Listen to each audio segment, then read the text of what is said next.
Visų savo pašnekovų prašau pagalbos su pavadinimu. Bus kažkas, brūkšnelis Viktoras. Kaip įsivaizduojat, jūsų gyvenimas būtų atrodęs, jeigu nebūtumėt nužudęs žmogaus? Nežinau, gal su metais būčiau susipratėjęs, gal būčiau pradėjęs padaresnį gyvenimą, būčiau gal susiradęs darbą su metais, būčiau gal nustojęs vogti. Ar tuo metu, kai visą tai darėt, ar buvo jums pačiam priežasčių sustot, nebedaryti to, ką darėt? Aš tuo metu galvodavau, kad jeigu aš sustosiu, aš tiesiog nebeturėsiu iš ko išgyventi. Neturėsiu už ką nusipirkti valgyti, neturėsiu už ką nusipirkti rūbų ir tiesiog nežinau. Ir teks sėdėti, mamai ant sprando, ko aš iš vienos pusės ir nenorėjau. Nors ir gerinti buvo, bet... Nekaltinat savo tėvų dėl to, kaip jums gyvenimas susidėliojo? Ne, nes tai yra jų asmeninis iš tikrųjų pasirinkimas gyvenime. Mes kiekvienas esame žmogus skirtingas ir kiekvienas mes renkamės, kas mums yra geriau. Iš vienos pusės aš kaltinu tik tai juos dėl to, kad jie vietoj to, kad man parodyti meilę, jie labiau rinkosi alkoholį. Gal tik dėl to skaudu. O taip, tai iš tikrųjų jie buvo suaugę žmonės ir jie galėjo savo gyvenimą pasirinkti bet ką, bet jie pasirinko alkoholį tiesiog. Koks jūsų vardas? Mano vardas Viktoras. Kiek metų? Man 30 šiuo metu. Iš kur esat? Iš Panevėžio miesto. Kaip prisimenat savo ankstyvąją vaikystę? Ankstyvą vaikystę iš tikrųjų prisimenu, kad augau su tėvais abiejais. Turėjau vyresnę sesę, brolį, jauniausiai šeimoje, tai kažkaip gaunasi taip, kad pagrandukas, kaip ir nuskriaustasis buvau. Nebuvo aš labai lepinamas, iš tikrųjų buvau labiau, nežinau, atstumtas gal. Nes, kiek aš atsakau save atsimenu, tai aš negaliu pasakyti, kad pas mus buvo ta tradicinė šeima. Buvo taip, kad mes kiekvienas kažkaip atskirai. Sesė, kiek atsimenu, gyveno pas amžinatilsį senelius. Brolis nuo 16 metų irgi ten pamokslų, baigęs 10 klasių šioje ten savarankišką gyvenimą. Man didžioji dalis teko vaikų namuose praleisti, nes tėvai vartoja alkoholį. Neturėjau aš to tradicinės šeimos. O kaip prisimenat savo tėvus vaikystėje? Kas jums jie tokie buvo? Kaip juos matėt kaip vaikas? Negaliu sakyti, kad buvo herojai, jie tiesiog turėjo problemų žmonės. Alkoholizmas buvo jų didžiausia problema. Bet kiekvieną kartą, kai aš pačios būdavau, tai visada būdavau ir pavalgydintas, ir apskalbtas, ir švariai įsimegojęs. Tai kažkaip, nežinau, tuo atveju nebuvo problemų. Bet aš tiesiog jas matydavau geriančius ir man tiesiog... Minėjot vaikų namus, kiek buvo metų, kai vaikų namus pakliuvo? Iki 12 buvo tokių periodų, kad augdavau tai pas tėvus, tai vaikų namuose, tai pas tėvus, tai vaikų namuose. Bet po to nuo 12 metų, kai man suėjo, vaikų teisė atėmė tėvystės teisės iš tėvų ir man jau perkelė net ne į Panevėžį, galim sakyti, į Rokiškio rajono Obelių vaikų globos namus. Kiek buvo metų, kai pirmą kartą išvežė iš šeimos? Ir kaip tai atrodė, kokia situacija buvo? Tuo metu situacija buvo, kad aš pabėgau iš namų. Jaunas, aš kiek save atsimenu, gal nuo 6 metų pradėjau lakstyti iš namų. Ir tiesiog aš laiščiausi gatvėmis, prašydavau pinigų ir tiesiog, nežinau, ar geri ar negeri, dėdės tetos iškvietė tiesiog vaikų teisės ir tiesiog mane apgyvendino vaikų namuose. Kaip atrodė tie vaikų namai pirmą kartą, kai pakliuvot? Baisus. Tikrai baisus, nežinau, daug vaikų iš tikrųjų, nežinau, gal tuo metu man atrodė tas auklėtės tokias piktos, norėjosi labiau pas tėvus, šeimą. Tėvai vis tiek jūs po to susigrąžino? Susigrąžino, tai vėliau susigrąžino, atrodė tuo metu viskas gerai, bet jie vis tiek savo tų problemų turėjau, aš irgi nebuvau iš tų geriausių vaikų, nes, sakau, irgi labai dažnai pradėjau bėgti iš namų. Bėgau iš namų, šlaiščiausi gatvėmis, mane su policija nekartą teko namo grįžti, tai kažkaip... O kodėl bėgdavot iš namų? Aš nežinau, man kažko trūkdavo, žinokit. Ar šeimoje, ar kur, bet tai aš nežinau, gal ir noras tiesiog tomis gatvėmis, tamsiomis šlaistytis vidury nakties, žinot. Nors tai iš tikrųjų iš vienos pusės atrodo keista, kaip čia, taip žinai, vidury nakties, tarkim, ten, 8 metų kokius vaikas arba 7 ten, šlaistėsi gatvėm, tamsiom. Ir pavojinga ir viską gaidavo pagalvojus. Bet mane kažkas traukė vis tiek į tas gatves. Aš labiau, man atrodo, norėjau būti geriau gatvėse, negu matyti girtus tėvus. O kaip prisimenat bendravimą su tėvais? Šiaip vis tiek bendravimas neišvengiamai vyko. Tai kas, kaip pavyzdžiui, Kaip prisimenat bendravimą su tėvu? Nu, už vis tos mano lakstymus, aišku, tėvai pykdavo. Su tėvu tėvas man vienintelį kartą yra davęs į kailį per visą gyvenimą savo. Taip, jis manęs nemuždavo, labiau bardavo žodžiais, bet man gal tuo metu aš suprasdavau, kad blogai darau, bet aš apsukęs vis tiek tą patį darydavau. O su mama aš nežinau, mama kažkaip būdavo švelnesnė labiau tuo atžvilgiu. Gal mamos tas pyktis už mano tokias, nežinau, tokias kvailas išdaigas labiau perėdavo brolį vyresniam, kuris brolis labiau man norėdavo įkrėsti į kailį negu mama.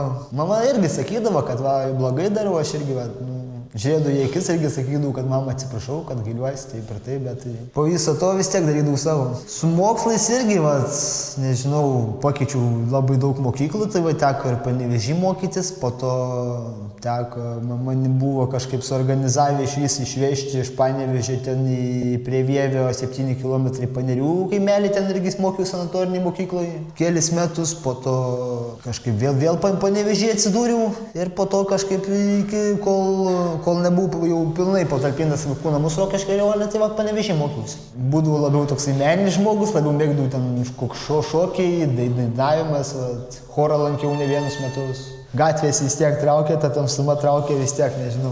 Kas įvyko 12 metų, kad jau su visam į vaikų namus pakliuvo? Su visam gavos taip, kad tiesiog aš tarps nuo tarpo būdavau tai vaikų namuose laikinuose, tai pas tėvus, tai aš tiesiog bėgdavau tiek nuo 10 metų aš vis pradėjau, ten mane patalpindavo į tuos laikinus vaikų namus, tai aš ten pradėjau bėgti. Ir tiesiog vaikų teisės nusprendė, kad jau, kiek iš jų gali belakstyti, reikia jau kažkurį gal tiesiog toliau nuvežus, gal tiesiog, jis gal nebelakstys. Bet gavos taip, kad netgi mane išvežus į Rokiškio rajoną Obelius, tai aš vis tiek iš ten irgi, skaitykit, nuo Panevėžio apie 100 km vis tiek. Nuo ko bėgot, kodėl bėgot? Aš net nežinau, aš nežinau, kad dar iki šiol net nerandu savyje to atsakymo, nuo ko aš bėgu tiksliai.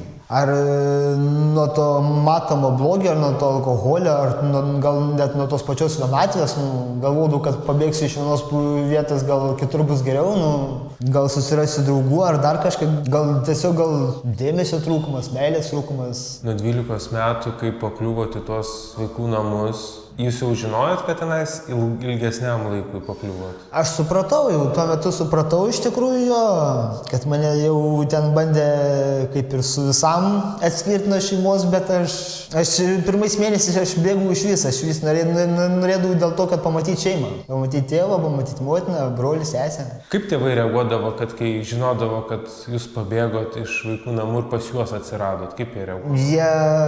Jie iš tikrųjų, nežinau, jiems laiksa, kad tos užlipdavo, nes kažkaip keista, tiesiog vaikas 12 metų, autostopų nieko nebijantis, 100 km, važiuoti be pinigų, be nieko, taigi čia. O jie ką tada, jūs grįždavot namo ir jie praneždavo? Jie nepranešdavo, tiesiog jie mane priimdavo, pamaitino, viskas taip ir po to vis tiek jie gerdavo ir aš vis tiek pas juos pabūdau kelias dienas ir vis tiek eidavau į tas gatves.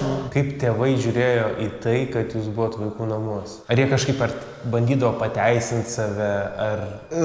Jie labiau galvodavo, kad aš pats link to ėjau kažkaip, nes jie nematė savyje tos problemas, kad alkoholio, kad čia mano tie visi bėgiojimai, nesimokymai, tas naktinis šlaistymasis, kad čia mane patį privedė prie to. Nuteikė taip, kad čia pats pasirinkė. Taip. Tie Rokiškio vaikų namai, papasakokit, kas tai buvo. Tai buvo iš tikrųjų labai įdomi vieta, nes tokiuose vaikų namuose, aš nežinau, pirmą kartą buvau, kur tarkim nuo gyvenamo patalpų iki mokyklos vos ten 50 metrų. Kas mėnesį gaudavai pinigus, tiesiog tai būdavo visos įmanomos sąlygos. Ten ekskursijos, visokios kelionės, visokios parodos, koncertai. Viską, kas geriausia, iš tikrųjų, žinot, vaikų namuose, bet tiesiog būdavo mūsų prašome laikytis taisyklių ir lankyti mokyklą. Bet ar jūsų šiaip patirtis vaikų namai buvo teigiama? Kaip čia pasakius, teigiama. Gal dėl visų tų dalykų, kurie tenai, tarkim, būdavo, dėl tų visų kelionių ir taip, ir aš tiesiog taip, būdavo teigiama, bet tai esmė tame, kad aš gal ir pats to nenorėdavau. Aš vis bėgdavau, aš tiesiog, aš nežinau kodėl, aš visą gyvenimą nuo kažko bėgu. Man, tarkim, būdavo sąlygas geras, aš vis tiek atsisakau to gero, aš noriu tenai, kur negera. Man patikė dar lėkštutės geresnį pasiūlymą, aš tą variantą priemu, bet tai po kurio laiko aš suprantu, kad man jo nereikia. Man jo nereikia ir aš tiesiog vėl apsisuku vėl tą patį. Tas pabėgimas į miestą naktimis ir panašiai, kas būdavo tas šlaistymasis gatvėmis, ką veikdavo? Aš nežinau, iš tikrųjų, aš vaikščiodavau naktimis, tiesiog gatvėmis, tamsiomis, stebėdavau pravažiuojančias mašinas, iš tikrųjų galvodavau apie gyvenimą, kaip būtų smagu, kad aš kurią nors dieną važinėčiau taip po miestą, tamsiomis gatvėmis, iš tikrųjų, nebijodavau nieko ir nei ten kokios sutiktų suaugusių žmonių gaujos, nei pravažiuojančios policijos ekipažo, tiesiog. Vaikų namai, alkoholis, narkotikai ten egzistavo? Kaip tai? Egzistavo mano gyvenime, tai pirmą cigaretę, jeigu atgalim sakyti, pradėjau gal 7 metų. Pirmą žalę suktinę atsimenu, kaip ir va šiandien, tai čia buvo 10 metų čia, o pirmas alkoholis, tai čia buvo irgi gal 9-10 jo. Tęsiasi, tęsiasi, su alkoholiu aš gal kiek mažiau, nes tiesiog pats mačiau savo aplinkoje gerinčius tėvus, aš gal matydavau, kaip jie atrodo nuo alkoholio, o su narkotikais aš daug esu išbandęs į narkotikų ir netgi tų pačių augdamas vaikų namuose ir toksinių medžiagų, klijuostymai, tie acetonai visi, tokios lakės medžiagos. Daugiau gal narkotikų, nežinau, prasidėjo 16-17 kažkur. Tiesiog gal augdamas tose vaikų namuose aš tiesiog mačiau tą jaunimą, kuris irgi vartoja ir gal bandžiau prie jų pritapti, gal norėjau, aišku, būdavo ir įvairių narkotikų ir pabandžiau. Kas pasiūlydavo parūkyti, kas ten, tarkim, ten kokie amfos pauostyti. Tiesiog patiko ir tiesiog žiūriu, kad jau pradėjau po biškį klimpt, pradėdavo problemas, Kas patikdavo narkotikuose? Kas buvo tai, ko jums iš jų reikėjo? Man iš jų tiesiog reikėjo, kas liečia žolę, amfą. Tiesiog man patikdavo tai, kad aš mokėjau nuo vaikystės atsipalduoti. Aš mokėjau atsipalduoti ir mane įtraukdavo į tokią euforiją, kad aš tiesiog, man nesvarbu būdavo, tarkim, ar dieną, ar naktį, ar tarkim vienas, ar draugų kompanija, aš tiesiog užsimerdau, tiesiog šokdavau, tiesiog atsipalduodavau, man nesvarbu, galėdavo aplink mane būti, kad ir tuščias kambarys, bet aš įsivaizduodavau, kad kokiam naktiniam klube. Man patikdavo, tas visas apsvaigimas, tas visas pojūtis, narkotikų. Kaip tai progresavo?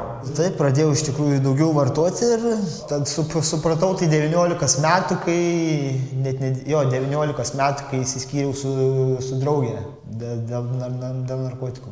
Gavosi taip, kad aš išėjau iš vaikų namų, aš 18, dar amžiną atilsį būdavo mama gyva ir tiesiog pardavė 3 kambarių butą, senelių. Pardavė 3 kambarių butą ir man buvo įskolo elementus, tai man pervedė 10 000, dar valstybė 10 000, dar tuomet buvo litai, 13-14 metai. Tiesiog turėdamas tas pinigas, aš tiesiog susiradau draugę, jaunesnį iš keliais metais, nes tiesiog pradžiai aš vienas vartau, po to kažkaip jai kalbinau vartoti. Vartodavom pagrindą žolę, amfą. Jinai po to kažkaip atsakė to. Pradėjo labiau į mokslus žiūrėti, pradėjo labiau ten, nežinau, gyvenimą ten kurti. Aš likau vienas su savo problemom. Jinai pamatė, kad aš tiesiog jau klimsiu į dugną. Pinigai eidavo ne kažkur ten. Investuodavo ar dar kažko eidavo į narkotikus. Jis manęs nekartą prašė, kad stabdyk, gal, sako, nereikia, gal čia sako taip ir taip. Bet aš tiesiog į akis sakydavau, kad va, viskas, kaip būna įprasta, čia viskas, paskutinį kartą ten parkau, pavastų, baigėm, rytaus nevažo. Bet tai sekančią dieną vėlgi istorijos, vėlgi suprato, kad nebegali, kad aš čia tempiu ne aukštino, kaip tik žemyn ir tiesiog mes prieš kalėdas įsiskyrėm. Pirmas 2 savaitės po skyrybą švys ten su narkotikais gal nieko bendro neturėjau. Aš ten švys nusigert norėjau. Gerai, kad man iš tikrųjų padėjo žmogus vienas, kažkaip pristabdė, nes jau jis irgi matė, kad irgi einu su kaip draugė pamatė, kad aš su narkotikais einu į liūną, tai jisai pamatė, kad aš su alkoholiu einu į liūną. Jau smarkiai eina į liūną. Gyvenimas griūna, pinigų jau kaip ir nėra, kaip ir žiūriu, kaip ir darbo nesiieškau. Čia gyvenu iš tų pašalpų, vos ne gatvėje skaitykit. Tuo metu dar gyvenau su amžinatilsį mama. Pas mamą vieną kambario bute. O tėvas kur? O tėvas 15 metais dėja mirė, jo. Tėvas ten vat nuo 12, kaip jie įsiskyrė, nuo 10 tėvai įsiskyrė, 12 man atėmė jiems tėvystės teisę, tiesiog jie įsiskyrė, patraukė tėvas į savo pusę, susirado moterį, mama į savo pusę irgi susirado ten. O bendraudavo su tėvu dar ar ne? Būdavau, užeidavau į svečius, užeidavau, paskambinom, karts na kartą nueidavau bonkę padarydavom, išgerdavom kartu. Bet kažkaip jau nebe taip, kaip bendraudavau su tėvu, kaip augdamas šeimoje. Jo, tai tada pradedat gert, kai daug išsiskiriat, pristabdot ir kas tada vyksta? Prasideda nusikaltimai. Anksčiau nusikaltimai gyvenime buvo?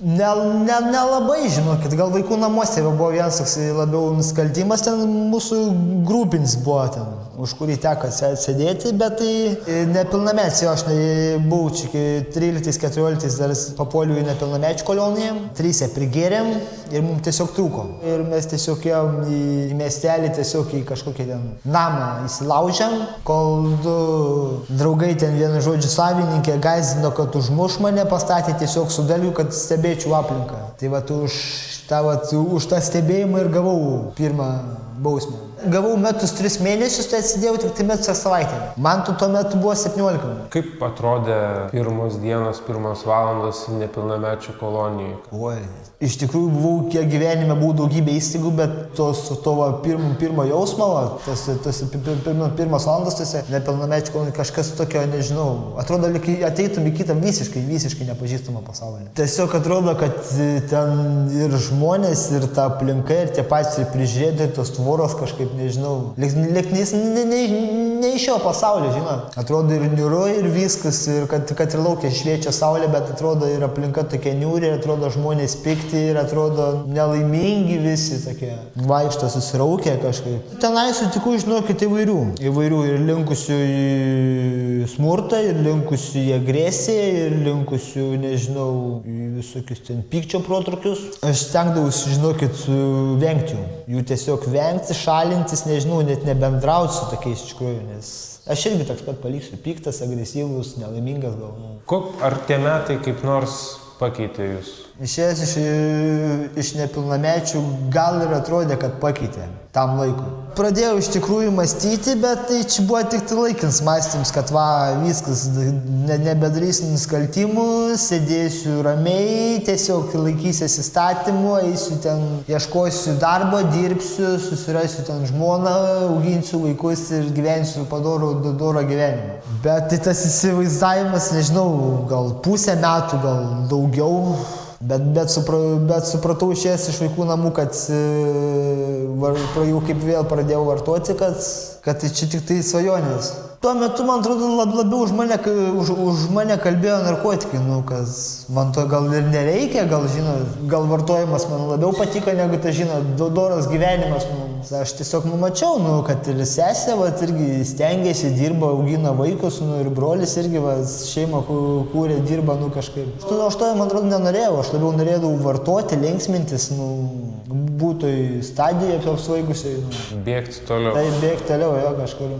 Vėl į priekį einam, paminėjot, kad prasidėjo nusikaltimai. Kaip jie prasidėjo? Kodėl prasidėjo? Kokie prasidėjo? Nes, tiesiog jau baigiant pinigams, aš tiesiog supratau, kad tas darbas gal čia ne man, čia tiesiog, tai pradėjau vogti iš parduotuvių, pardavinėti daiktus, maistą ir tiesiog bandyti kažkaip taip išgyventi. Kaip tada atrodydavo jūsų diena? Tiesiog atsikeldavau, pavalgydavau ir tiesiog, nežinau, eidavau į miestą, eidavau per visas parduotuvės, ten tiek elektronikos, tiek drabužių, tiek parfumerijos, tiek maisto prekių visus tas. Vaikščiodavau, ieškodavau prekių, eidavau, vogdavau, po to pavogęs, nežinau, dėdavau skelbimus į internetą, kad parduodu bent jau už pusę kainos, ir būdavo, kad susirasdavau pirkėjų, taip ir kažkaip prasimanydavau pinigų. Dažnai pagaudavo? būdavo tikrai, kad pagaudavo, bet dažniausiai, kad nelabai, nes aš tiesiog išbėgdavau iš tos vietos. Pradėdavau atpažinti ir tiesiog aš 16 metais jau supratau, kad jau viskas, jau net būdavau partuvų, kad tiesiog eini partuvę ir tai jau tiesiog vėja iš tos partuvės. Tiesiog supratau, kad jau reikia, nežinau, jau reikia gal kažkur toliau važiuoti, kažkur gal į kitą miestą. Pradėjau važinėti po kitus Lietuvos miestus, Vilnius, Kaunas, Klaipėda, Šiauliai. Komandiruotės, jo. Vogti man taip, gal čia įpratis būdavo labiau iš vaikystės, kai brolis išmokė vogti, vyresnis jo. Pradžiai iš tėvų cigaretės, po to pinigus. Bet po to gavosi taip, kad jisai mane nuo to jau bandė tiesiog ir geruoju, ir bloguoju atkalbėti, bet jau būdavo per vėlų. Man augant aš matydavau, kad kaip tėvai geria, jau nebeturi pinigų. Tėvas eidavo dirbti ten arba pašalpų gyvendavo, o mama kažkaip pardavinėdavo daiktus, kad nusipirktų alkoholį. Tai jinai iš namų viską tempdavo ir indus, ir maistą, ir rūbus, viską, kad parduoti tiesiog pragerti. O aš pardavinėdavau daiktus vien tam, kad turėti pinigų, kad pavalgyti, prasimaitinti kažkiek, kad nusipirkti ten tos rūbus, pasikeisti. Vartojimas būdavo vartojimas, bet jau nebe toks jau ten dažnas. Būdavo, kad ten per savaitę porą kartų žolės parūkau ir man tiesiog užtekdavo. Dėl to, kad aš bandžiau porą kartų vogti apsvaigęs, tai nepavyko normaliai gyvendinti planą, tad supratau, kad vagystės ir narkotikai vienu metu niekaip nesikliuoja. Reikia rinktis arba vartoti, arba vogti.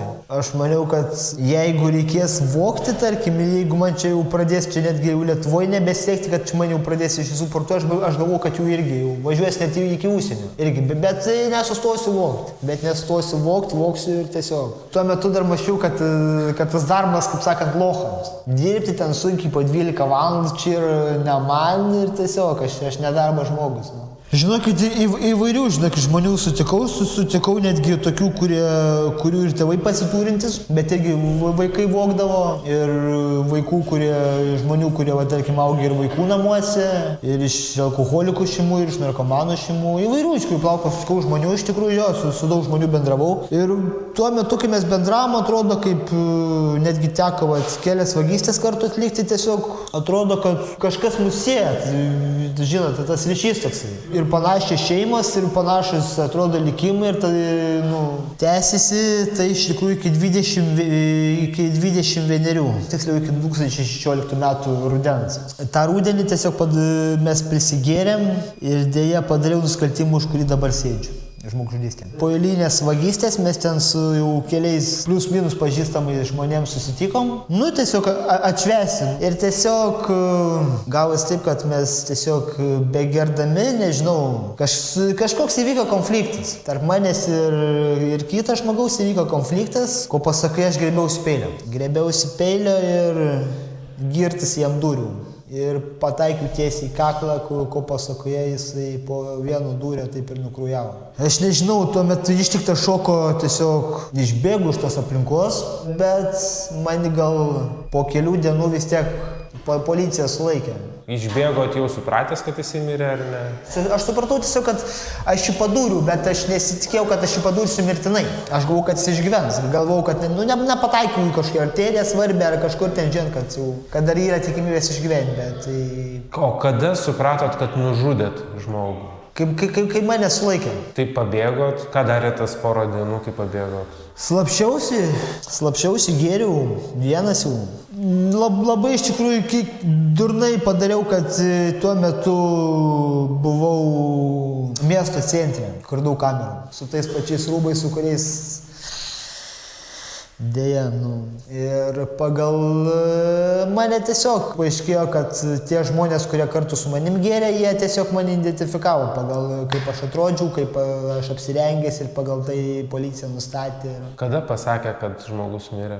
Man pasakė, nežinau, tos pačios dienos vakarą, jau būnant komisariate. Paklausė, ar tokį pažįstu, aš pasakiau, kad taip, jie pradėjo jau visą esmę pasakot, pradėjo klausinėti, kas ten buvo per konfliktas, aš pradėjau pasakoti ir tiesiog jie manęs paklausė, ar aš žinau, kad jis yra nužudytas. Aš pat pradžių net nustebau, sakau, aš nežinau, su kad jis buvo nužudytas. Nu ir po to, kai man pasakė, kad ant peilio buvo rasta mano DNR'as, pirštas spaudai, tai aš jau net nebesiginčiu, iš tikrųjų, aš jau tada prisipažinau, taip sakau, aš dūriau, sakau, tam žmogui, bet sakau, aš sakau, įdūriau, sakau, ir viskas, sakau, ir aš nesitikėjau, sakau, aš net nenorėjau ją nužudyti, sakau. Nu ir gavas taip, kad, prisipažinau ir viskas.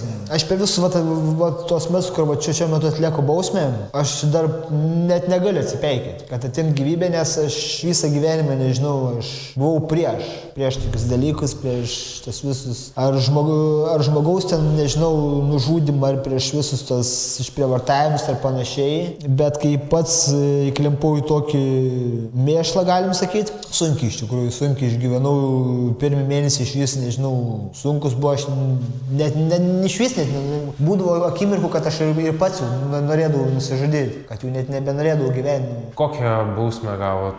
Gavau 10 metų. Tuo metu, kai sužinojot, kad gavo 10 metų, ta bausmė atrodė tinkama ar ne? Tuo metu nežinau, gal kai man išgirdau nuosprendį, gal kažkaip ant širdies lengviau patapo, nes kiek aš teko skaitytos visus kodeksus, tai aš girdėjau, kad eina iki 12, iki 15 metų ar net iki gyvos galvos nužudimą. Tai aš tikėjausi kažko daugiau, bet kai teisėjas paskelbė nuosprendį 10 metų, aš kažkaip iš vienos pusės ir apsidžiaugiau, bet didžioji dauguma iš tikrųjų ir nuliūdau, nes 10 metų nelaisvės tai iš tikrųjų yra daug. Ir jums tada buvo 21. Taip. Kai visą tai vyko, ten įsivaizduojate, ten teismo dar procesą, dar prieš tą nuosprendį bendravot su mama, sesė, broliu?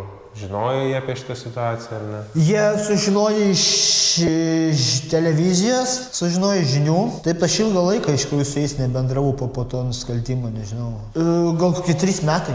Gal ir gėda buvo paskambinti, gal ir tiesiog ir pats nenorėjau kažkaip, gal ir galvojau, kad jie ir pats nenorės su manimi bendrauti po to nusikaltimo. Kaip atrodė pirmas kontaktas su mama? Jinai, kai išgirdo mano balsą, jinai iš tikrųjų labai apsidžiaugė. Man pradėjo viską pasakoti, aš klausiau ir aš negalėjau jai atsakyti normaliai, nes buvau iš tikrųjų labai ir susijaudinęs ir kažkaip ir... Tiesiog tas pokalbis ėjo į vieną pusę, kad jinai šnekėjo, aš labiau klausiau. O su sesė, broliu, panašiai irgi tik tai, jie labiau mane kaltino dėl to, ką aš padariau. Brolis iš vis pasakė, tu sako, gėda šeimai padarė. Va čia sako, žmogžudys ir panašiai. Ta priėmiau iš tikrųjų sunkiai priėmiau, nes iš tikrųjų nenorėjau, gal tuo metu ir atrodo, kad ir gėdą padariau, žinot, šeimai. Kai pakliuvot į kalėjimą, atpasakot, kaip atrodė pirmas pas nepilnamečius, o kaip viskas atrodė čia? Čia, žinokit, irgi kažkas panašaus, bet tiesiog supratau, kad čia tie patys vaikai, kad tik tai suaugę. Ir kažkaip prisiminęs tos nepilnamečius, kažkaip nebuvo jau tos baimės, kažkaip ir tos nežinomybės, kas laukia, kaip laukia, dėl ko laukia, nes aš jau galim kitos zonas ir iš dalies buvau paragavęs kalėjimo. Tai jūs uždarė pradžioj kur? Pradžiai bausmės laiko mane kėlė į būrį. Būrį tai ten bendrabučio tipo patalpos, kur gyvena tuo metu, nežinau, 60-70 žmonių. Kameroje gyvena, nežinau, 8-9. Ir tiesiog nerakinama kamera tiesiog. Atėjau, jie pradėjo klausinėti, kas, iš kur, už ką, kaip, dėl ko, jiems viskas įdomu. Ir viskas papasakau, kas, kaip, ką, prie ko. Ir tiesiog kažkaip jie atrodė, kad jiems to ir užteko. Atrodo, eilinis žmogus už eilinį nusikaltimą ir čia mūsų daug tokių ir tiesiog apklausinėjo ir tiesiog paliko mane ramybėj toliau gyventi. Pirmais metais, aš nežinau, man laikas atrodo kaip ir sustojo, žinot. Nei laikas, nei dienas, labai daug svarsčiau ir apie laisvę, bet po to kažkaip, kuo ilgiau sėdėdavau, tuo labiau jau įsiaudau į tą labiau kalėjimo gyvenimą, negu galvodom apie tą laisvę. Kalėjimo gyvenimis mes atsikeldom rytais, susivirdom arbatas, sėsdom prie stalo, pasidalydom, nežinau, įspūdžiais po nakties, kas sapnuoja, tai pajuokaudom, atsigerdom arbatas ir tiesiog būdavo po rikiuotės eidom valgyti ir po to užsimdom kas savo veiklą, kas knygas skaito, kas televizorius, kas sportuoja, kas į darbus eina. Kaip jūs tame gyvenime jautėtės? Nu kažkaip su laikui bėgant pripratau prie viso to. Nors aišku, per tas 10 metų iš kurių visko įvyko. Laisvė, suprantat, laisvė yra taip, kad jeigu susipyksti su žmogum, tu tiesiog apsisuk ir gali nueiti. Čia tu nenueisi, tu turi čia tiesiog 24/7 pačiais žmonėmis suktis ir kažkaip reikia ieškoti kompromiso. Visose situacijose. Tarkim, jeigu ten susipykti kažkaip, ten gerai gali nueiti vieną, ten, tarkim, to būrio galą, bet vis tiek tu po kiek laiko vis tiek tas žmogus susitiksi. Ir kažkaip tu bandai, tarkim, ir tos konfliktus, ir tos visus nesutarimus spręsti taip, kad tiesiog galėtum normaliai gyventi, ramiai. Taip paprasčiausias pavyzdys, kad tarkim, kad ir pasiskolinti, tarkim, ar cigaretės, pasakai, kad tarkim, terminas, tarkim, duosiu tada ir tada, tarkim, antradienį. Ir tarkim, jeigu tau nesigauna tuo metu jo, ir jeigu tu, tarkim, nepraneši, tarkim, kad man nesigauna ten ar dar kažką, bandai ten slapstytis, ten vengti to žmogaus. Tiesiog ateina laikas, kai jis tiesiog tiesiai šviesiai pasako, kur skola, kada bus taip ir taip. Jeigu tu ten pradedi, aišku, ten slėpti, kad va, čia dabar neišeina, čia dabar neturiu pinigų grąžinti skolas, čia ir taip, laikui bėgant tiesiog, tu susipyksi su žmogumi ir po to, kai tau reikia kažkokios paslaugos ar dar kažko, tu tiesiog jau nebeprieisi prie to žmogaus. O tarkim, jeigu susitari, kad tada grąžinsi ir grąžini laiku, tai tiesiog įgauni pasitikėjimą ir tiesiog gali prieiti, kad ir vidurį nakties, paprašytos pačios cigaretės. Tikrai žmogus neatsakys, būsi tiesiog gavęs pasitikėjimą ir viskas. Ir daug tokių iš tikrųjų, aš nekartą ir pats teko susidurti ir nekart girdėti, kad tokių istorijų būdavo, kad žmonės, nežinau, ir apgaudavo tūkstančiais, tiesiog, kaip mes sakom, nuneždavo tiesiog. Priskolinda ir po to pabėga iš būrio. Nubėga pas pareigūnus, užsidaro, praeina ten, nežinau, 2-3 savaitės jos perkelia į kitą būrį. Kiek laiko prabuvot tam būry? Nes dabar jūs esat nebe būry. Ne, aš dabar nesu nebe būry, taip. Aš pakeičiau 2 būrius, 2 ar 3 būrius jo. Tai skaitykit nuo 17 iki 20 ir po to nuo 20 iki šių metų vasario mėnesio. Vasario mėnesį gavosi taip, kad įvyko vėlgi konfliktas. Ko pasakoje gavosi konfliktas toks, kad mane apkaltino žmogus pavogtais daiktais. Apkaltino, nors iš tikrųjų to nebuvo ir gavosi taip, kad mes susimušėm. Kaip susimušėm? Jis labiau ant manęs puolė, aš ten labiau gyniausi, žinot. Nes aš žinau, kad jeigu čia aš vėlgi trenksiu atgal, čia vėl gali būti čia baudžiamoji atsakomybė ir vėlgi, žinot. O man to nereikėjo ir gavosi kažko, kaip pasakoje, kad aš jam vieną kartą atgal trenkiau, jisai nukrito ir mane tiesiog po valandos laiko uždarė. Išvedė iš būrio, uždarė ir izoliavo tiesiog. Sėdi, tarkim, nežinau, dabar mes sėdim 5-8 vietį, tai plius minus kažkur, kaip dvi tokias patalpas sudėjus. Tokiai patalpoj.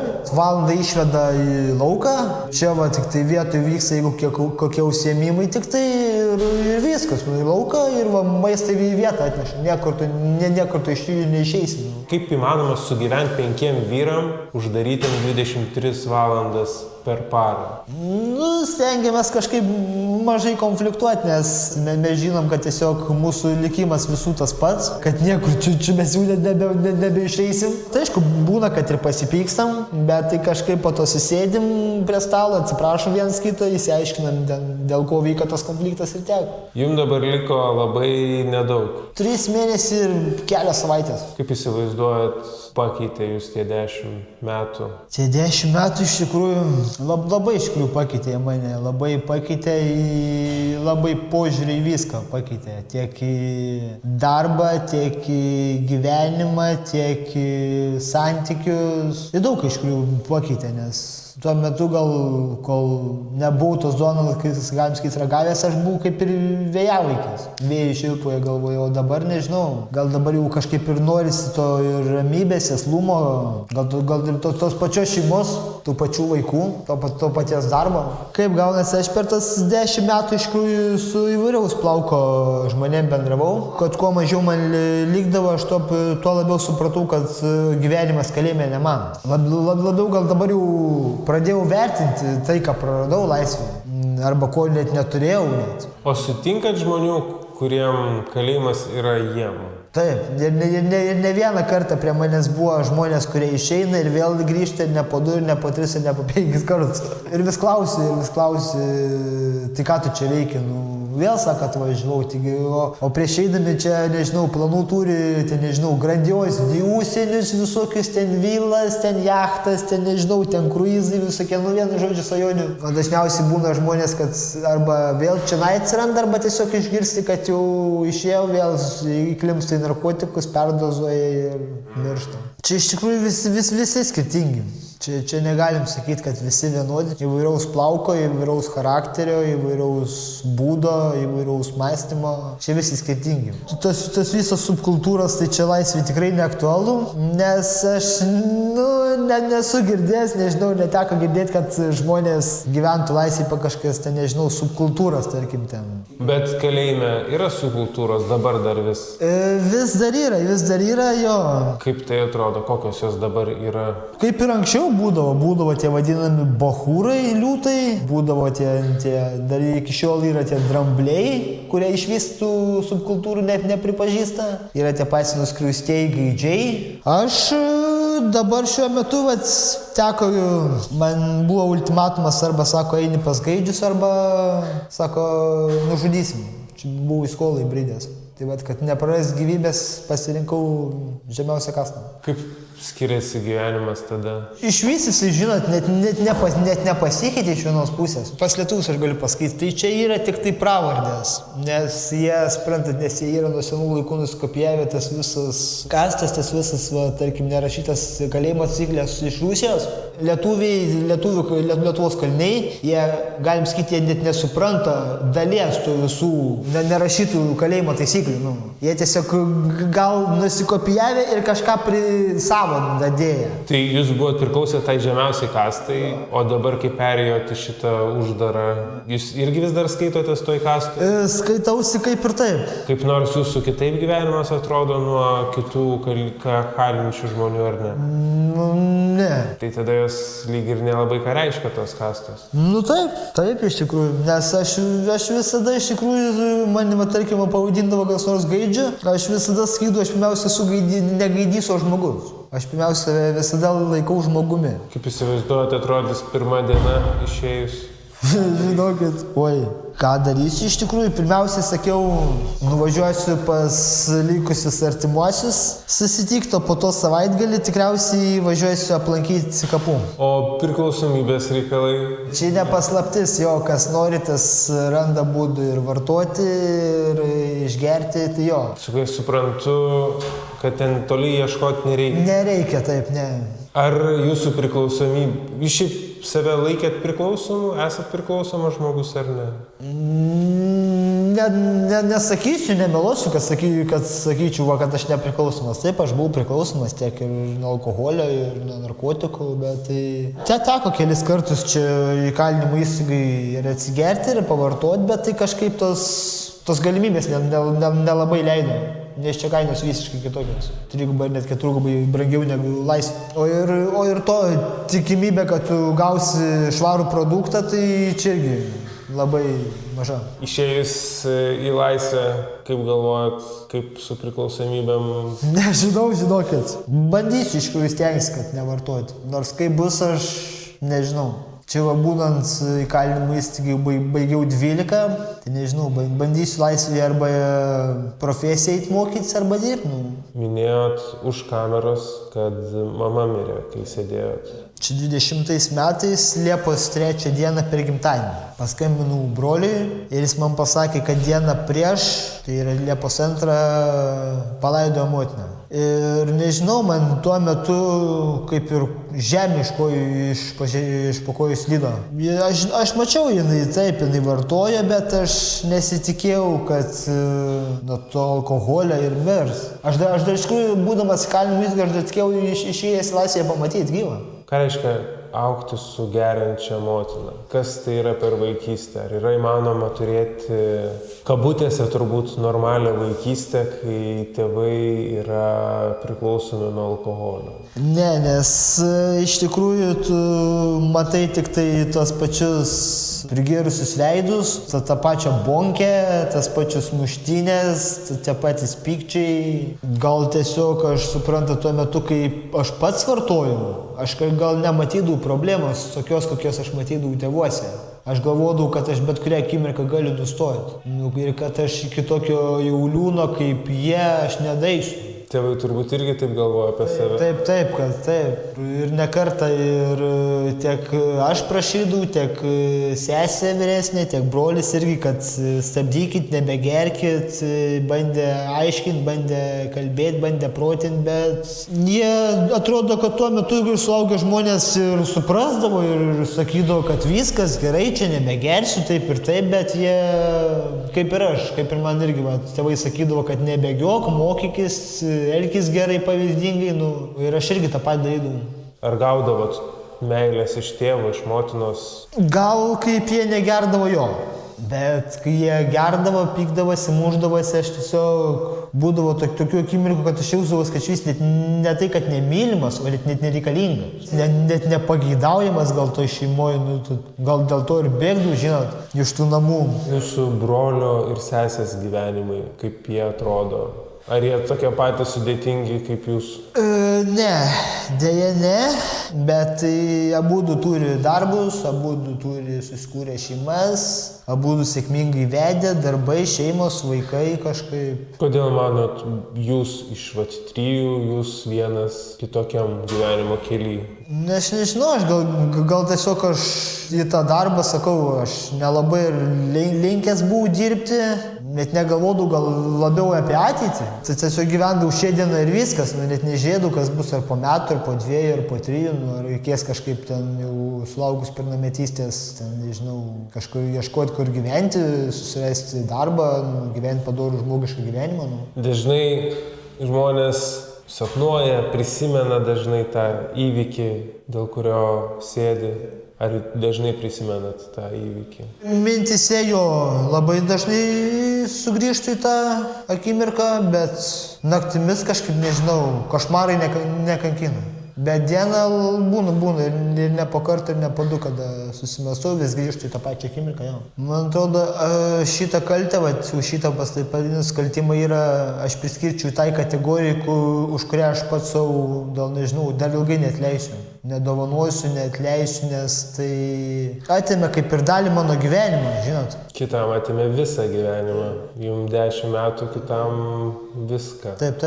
Taip, prisimenu labai dažnai ir sakau, ir dar net išėjęs laisvę aš prisiminsiu ir tikrai aš nesakysiu, ai va, čia kas buvo, tas buvo, žinot.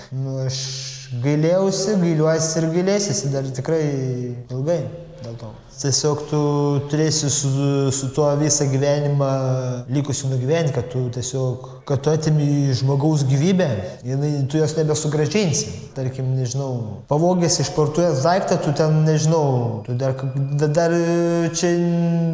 dar tie prekybininkai gali tą daiktą, ten, žinot, padaryti naują, bet jau žmogaus tu jau naują jau po įvykių nebepadarysi. To žmogaus artimieji, jis turėjo artimųjų?